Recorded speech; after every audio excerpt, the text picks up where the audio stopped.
Assalamualaikum warahmatullahi wabarakatuh. Perkenalkan, nama saya Ahmad Hussein dari PGMI 1A.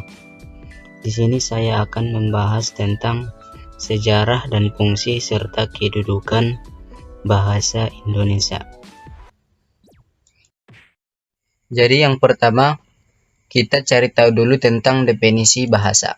Apa itu bahasa? Bahasa adalah sistem komunikasi, simbol atau lambang yang dihasilkan oleh alat indera manusia. Menurut Garis Kerap, bahasa adalah alat komunikasi antara anggota masyarakat berupa simbol bunyi yang dihasilkan oleh alat ucap manusia.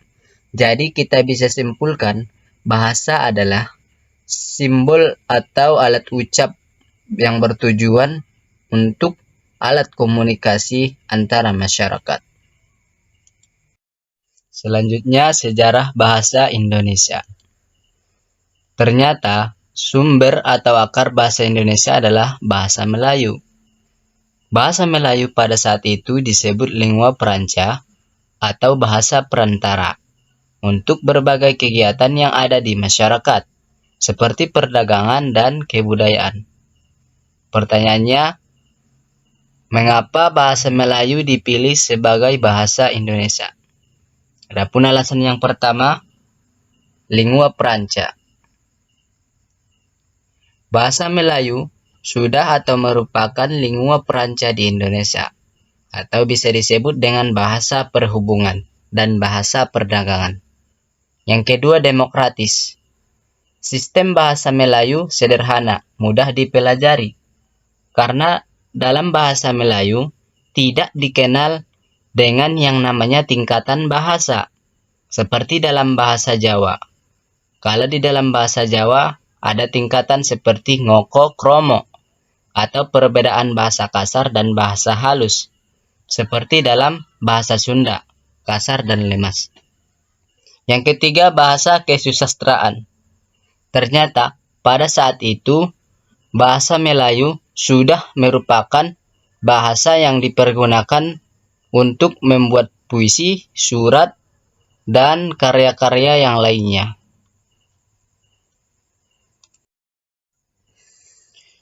Selanjutnya, perkembangan bahasa Melayu atau bahasa Indonesia.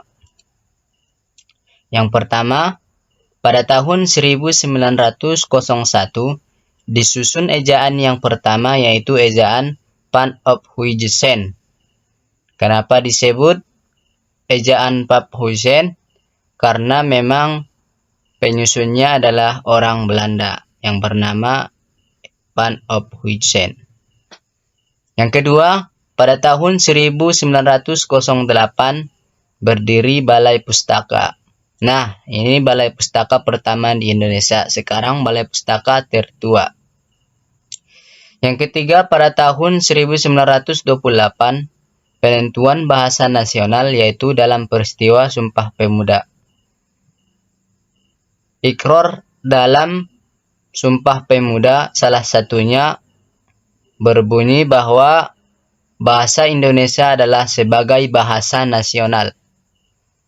Yang keempat, pada tanggal 25 sampai 28 Juni 1938, Kongres Bahasa Indonesia pertama di Solo.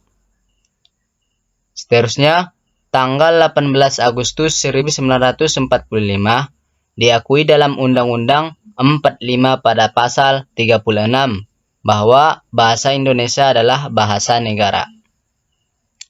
Pada tanggal 19 Maret 1947 diresmikan penggunaan ejaan Republik atau ejaan Suwandi. Kenapa disebut ejaan Suwandi? Karena memang penyusunnya adalah Suwandi sebagai pengganti ejaan Pan of Huijsen yang berlaku sebelumnya. Selanjutnya yang terakhir, kedudukan bahasa Indonesia. Pertama, bahasa Indonesia berkedudukan sebagai bahasa nasional sesuai dengan Sumpah Pemuda pada tahun 1928. Yang kedua, bahasa Indonesia berkedudukan sebagai bahasa negara sesuai dengan Undang-Undang 1945.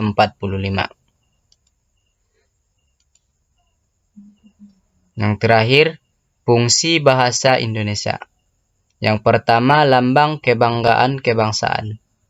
Buktinya kita lihat sekarang bahasa Indonesia tetap eksis kita pakai di Indonesia. Yang kedua, lambang identitas nasional. Jadi seseorang yang menggunakan bahasa Indonesia itu merupakan sebuah lambang identitas nasional. Yang ketiga, alat perhubungan antara warga dan antar budaya. Buktinya kita lihat sekarang di televisi, di berbagai jejaring media sosial, bahwasanya bahasa Indonesia tetap dipakai sebagai bahasa perhubungan. Dan yang terakhir, alat mempersatukan suku-suku bangsa dengan latar belakang budaya dan bahasa yang berbeda.